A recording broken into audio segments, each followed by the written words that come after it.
نکلا باہر، چوکیدار رو رہے تھے، فجر کی نماز پڑھ کر کے، نماز میں پڑھاتا ہوں، باہر نکلا چوکیدار رو رہے تھے۔ میں نے کہا کہ کیوں؟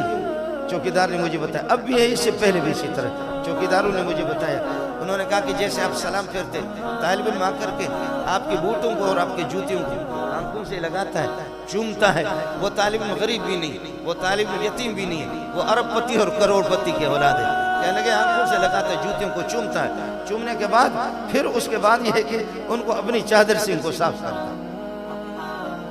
ان کا بدلہ کھان دے سکتا ہوں، لیکن میرے رب کا نظام ہے، میرے پروردگار کا فیصلہ ہے، میرے نبی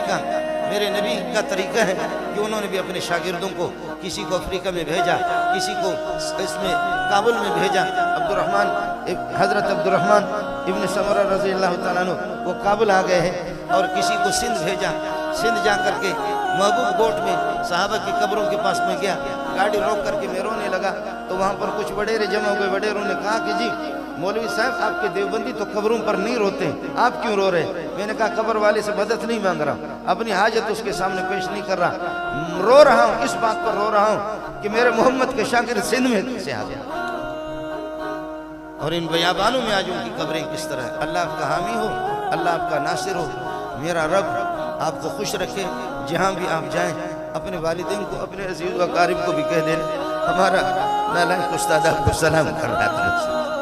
اتنا کہہ دینا ہمارا نالائق استاد آپ کو سلام عرض کر رہا تھا۔ اور ایک ہی درخواست ہے آپ سے، وہ یہ ہے قیامت کے دن اب ہزاروں کی تعداد طلبہ ہے، قیامت کے دن کہہ دینا سارے کے سارے پروردگار ہمارے استاد کو جہنم نہ لے جاؤ، یہ کلمہ پڑھتا تھا، یہ اشہدو ان لا الہ الا محمد رسول اللہ پڑھتا تھا، پروردگار ہم ان کے بغیر جنت جائیں گے نہیں ہے، بس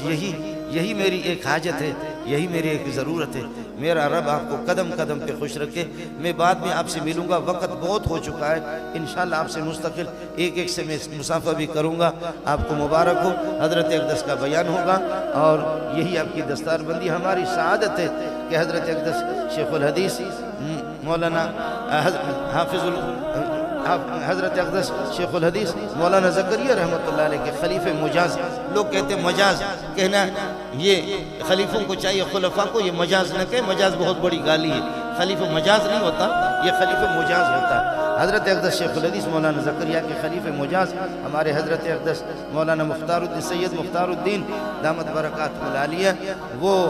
تشریف لا چکے ہیں، بڑی سعادت ہے، یہ ادارے کی قبولیت کی دلیل ہے۔ بس یہ چیزیں میں نے اپنے آنکھوں سے دیکھ لی، ان سے بھی دعاؤں کی بھیک مانگوں گا، آپ سے بھی مدرسے کے جو معاونین اور مساعدین ہیں، یہ جلسہ کرنا، بخاری ختم کرنا، یہ اس طرح ٹھیک بھی نہیں۔